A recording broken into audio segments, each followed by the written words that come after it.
Hi, I'm Edward O'Neill, and I'm your instructor for the Science of Learning, the first course in a sequence of 4. And I just wanted to record something a little informal to help guide you through the class in this transition point from week 1 to week 2. There's a lot of possible readings in week 2, and so I wanted to give you a sense of some ways in which this course is maybe different than other courses you've taken. So I'm going to describe 2 ways in which this course is possibly different than other courses you've taken. And then I have a request in the middle, so it's kind of a sandwich. It's like different from other courses, way number 1, request, different from other courses, way number 2. So the first way in which this is possibly different than other courses you've taken is that a lot of college courses and university courses are built on what I call a radial model. If you think of a bicycle wheel, for instance, you've got the center and then you've got the spokes radiating out to the wheel. And really, if you took the center out, the wheel would kind of collapse. And that's very much an image for a very traditional kind of course, which can be very effective, in which the professor is, in a sense, the center. They are broadcasting information to all the students at one time. When there's communication between the student and the professor, it's one student at a time, typically. And really, in that course, there's another thing going on, which you could say the students are passing notes or talking outside of class or maybe making study groups together. So in one way, the class is this radial model, like a sun with the beams reaching out in all directions. In another sense, it's a network. If you removed the professor, the class would just be a network. It would still be a network, even without the professor there. So this course is much more a network than the radial model. I happen to have written the course, I put together this information, I make these videos delivering information, but the course is not primarily about a heap of information that you need to stuff into your head. It's primarily about you achieving your goals, and doing that with each other is really paramount. I know with 400 people talking in the discussion, it can be hard to find things and hard to follow. You can't really read all the posts, and that's kind of okay. So that goes to the request in the middle. This is much more the network course than the radial course. It's different than that kind of course. The request is for you to try and find ways to connect with each other. I haven't seen something in edX that lets you form a little group or make buddies or friends or something like that. I looked through the student support materials. I didn't see it. Maybe it's there. I don't know. But a lot of you are experts in learning technology. You're learning technologists, instructional designers. You build courses, all this kind of stuff. So I bet you can solve this problem when I can't. So I would love for you this week, this is a little request, in one of the discussions, maybe the first discussion of about the reading, reflecting on the reading and what was new and interesting and surprising in it to you and useful. If you want to, in a post or in a separate post or in your existing post, whatever post you make, if you want to make a suggestion about how people could find each other, it could be that you use Twitter to do that or use some other tool, or how would you form groups out of the class? How would you connect to each other around certain kinds of projects? It could be that you would say, hey, this 10 people are doing this project, put us in a group. But I really think it'd be great if you had control over it in some kind of way. So make those suggestions if you possibly can.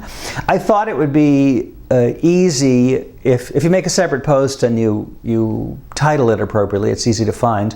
I thought we could use a keyword like study buddy, all on words, no space, study buddy, B-U-D-D-Y. So that way we could search through and find everyone's suggestions for how could we make study buddies in the course. That's someone in the class that you get together with and study with.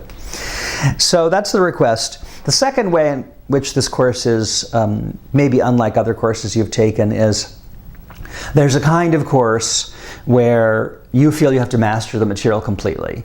And the professor's going to quiz you on things or ask you pop questions in class, and you really feel like you've got to know it inside out. You can't miss footnote 6 on page 37 because it turns out that's really important, and there's going to be some kind of gotcha moment if you don't see that. This is not that class.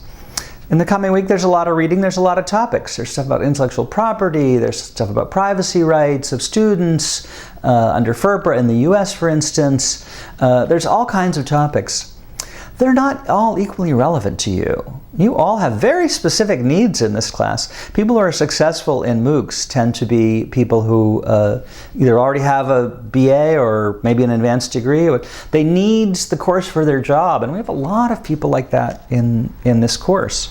And so even if you don't need it for your immediate job, you have a particular problem you're trying to solve. You have something you're interested in. You're going to help each other with it. And as you go through this coming week, you should be looking for the things that are important and meaningful and relevant to you.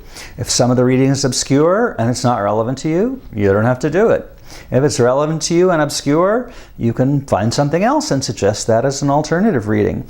It's not a closed study list in a sense where you can't read anything else.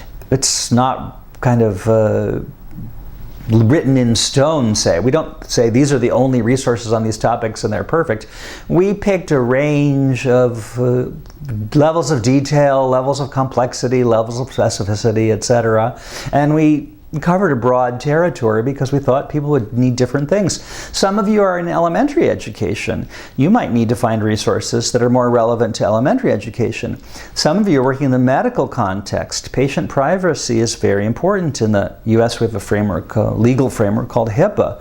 You may need to read about HIPAA and not about FERPA, which is the American framework for student privacy. So by all means, I encourage you to see the course as resources that may be more or less valuable to you and to focus on the things that are important to you.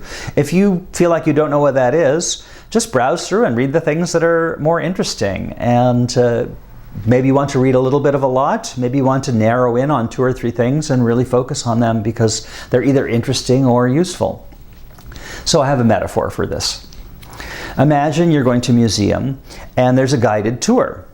And the museum's been carefully laid out. There are different rooms. There's Egyptian antiquities and Greek antiquities and medieval Russian icons and whatever. And it's all sequential. And the guide takes you into the various rooms and tells you a little bit about what's there. And then you go poke around and look for yourself. Maybe you're interested in mummies and not in the sarcophagus or the jewelry. Maybe you're interested in the swords and shields and not in the statues of ancient Greek warriors or Roman gods or whatever it happens to be. So you can go and explore and you can look at a little bit of everything, or you can pick something in detail. Maybe you meet someone at the mummy, they know something about mummies you didn't know, and vice versa. So, and you're going through the museum really because you have something specific in mind. You want to redecorate your home and you're looking for a good color scheme.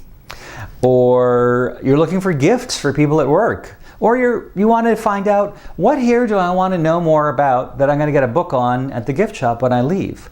So you're going through the museum, it's structured in sequence, you have some guidance about what's where, you have time to explore, you make connections with people, and you're going to do something specific at the end of this tour. You're going to go buy some paint, you're going to get people gifts, you're going to find books, or you're going to go to a more specialized museum. Well, that's this course. We laid out a sequence of content for you, a lot of content. We're trying to give you a little guided tour. We want you to explore further on your own and to connect with other people because we know that you have a very specific purpose in life.